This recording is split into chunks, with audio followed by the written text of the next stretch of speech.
Balete Drive. Isang kalsadang tahimik sa gabi, pero may lihim na kinatatakutan ng lahat. Isang madaling araw, si Mang Tonyo, taxi driver, pauwi na mula sa huling pasahero.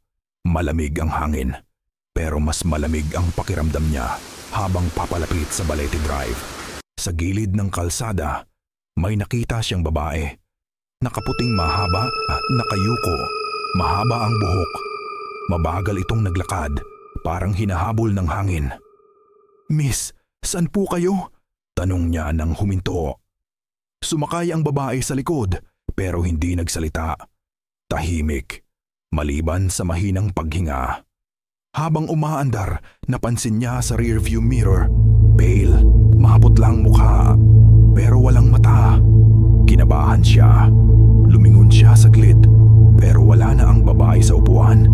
Nakampante siya sandali, hanggang may malamig na bulong sa tenga niya. "Nandito lang ako." Pabalik ng tingin niya sa salamin. Nandoon na sa likod mismo ng upuan niya ang babae. Nakangiti ng malaki at duguan ang labi. Nagpreno siya at halos mahulog sa manibela. Nang lumingon siya, wala na ulit. Pero sa salamin sa harap, nakatingin pa rin ito. Hanggang ngayon, sabi ng mga iilan nakatira malapit, kapag gabi sa Balete Drive, may babaeng sumasakay.